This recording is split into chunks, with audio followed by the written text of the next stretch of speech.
Hare Krishna, the 20th Shloka from the 12th chapter, Devotional Service.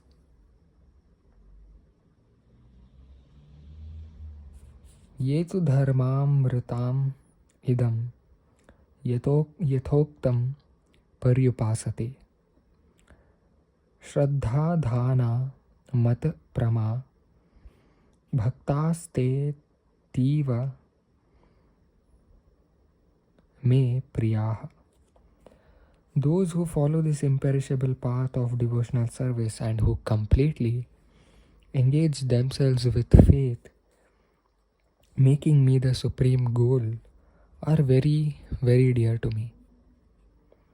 Purport: in this chapter, from verse 2 through the end, from Maya Aveshya Mano Ye Mam, fixing the mind on me, through Yetu Dharmamritam Idam, this religion of eternal engagement, the Supreme Lord has explained the process of transcendental service for approaching Him. Such processes are very dear to the Lord, and He accepts a person engaged in them. The question of who is better, one who is engaged in the path of impersonal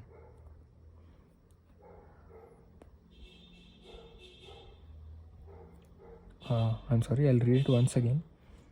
The Supreme Lord has explained the processes of transcendental service for approaching Him.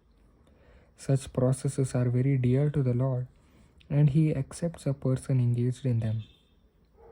The question of who is better, one who is engaged in the path of impersonal Brahman, or one who is engaged in the personal service of the Supreme Personality of Godhead, was raised by Arjuna.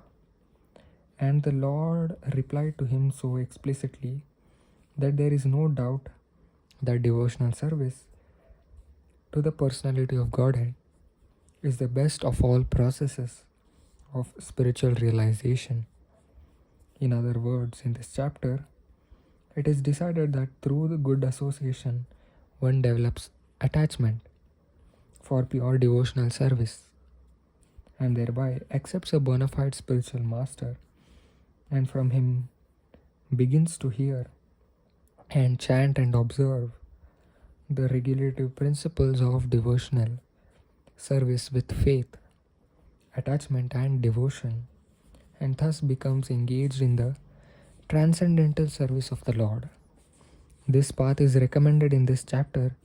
Therefore, there is no doubt that devotional service is the only absolute path for self-realization, for the attainment of the Supreme Personality of Godhead.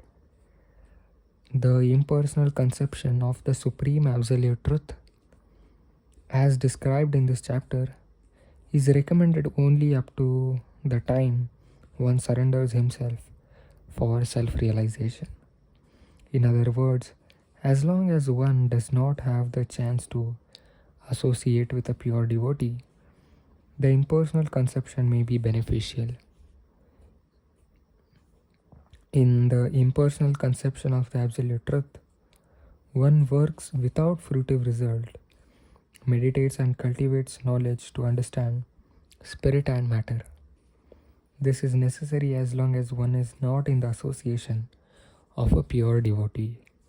Fortunately, if one develops directly a desire to engage in Krishna consciousness in pure devotional service, he does not need to undergo step-by-step improvements in spiritual realization.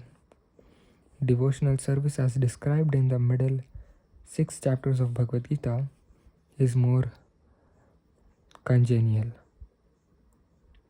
One need not bother about materials to keep body and soul together, because by the grace of the Lord, everything is carried out automatically.